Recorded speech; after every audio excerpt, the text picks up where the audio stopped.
ओम शांति। अॼु असां हिकु गहरी मुरली पॉइंट ते मनन चिंतन करे रहिया आहियूं। बाप दादा असांखे सेखारीनि था, संतुष्ट आत्मा थियो। संतुष्टता जो मतिलबु इहो नाहे त ॿाहिरि सभु कुझु परफेक्ट हुजे। संतुष्टता जो मतिलबु आहे अंदरि असां फुल कंप्लीट महसूसु करियूं। छा जो घुरिजे सभु कुझु बाबा खां मूंखे मिली चुको आहे।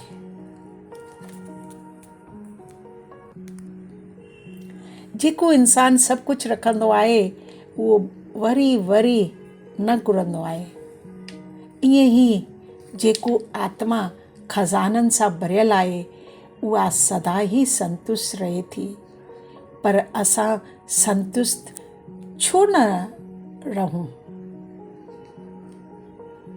छो त असांखे छा कंहिंजी वीचार ईंदा ई था रहनि। मूंसां ईअं छो थियो? इहो मूं सां बैटर छो आहे? इहो मूंसां ई बैटर छो आहे? इहे सवाल असांजी शांतीअ खे दूर करे छॾींदा आहिनि। बाबा चवनि था 3 ॻाल्हियुनि खे यादि रखो। मां आत्मा आहियां, परमात्मा मुंहिंजो बाबा आहे, सभु कुझु ड्रामो आहे। जॾहिं इहो यादि रखंदासीं त कोई बि सिचुएशन डिस्टर्ब न कंदी। बाबा हिकु मिसाल ॾींदो आहे, ज़िंदगीअ जी सीन कार्टून वांगुरु आहे। जीअं असां मिकी माउस जो खेल ॾिसंदा आहियूं त असां रुअंदा न आहियूं। असांखे ख़बर आहे त हीउ हिकु खेल आहे। ईअं ई ज़िंदगी बि असांखे साक्षी थी करे ॾिसणी आहे। सीरियस न थियणो आहे, स्टेबल रहणो आहे। हाणे बाबा चवनि था वक़्तु फास्ट आहे, तव्हां महिनत बि फास्ट तव्हांखे करणी पवंदी। ऑर्डिनरी न पर फ्लाइंग स्टेज एफर्ट। जेकॾहिं एग्ज़ाम अचानक अची वञे त छा असां रेडी आहियूं? इन करे बाबा 15 ॾींहंनि जी प्रैक्टिस ॾिनी आहे। हर सेकंड चेक करियो।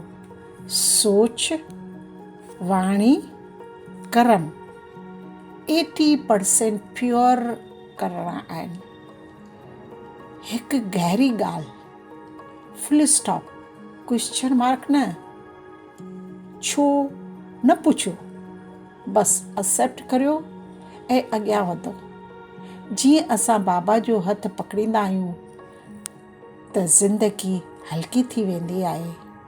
जीअं हिकु ॿारु नंढो पंहिंजे पिता जो हथु पकड़ींदो आहे त न डर न फ़िकर।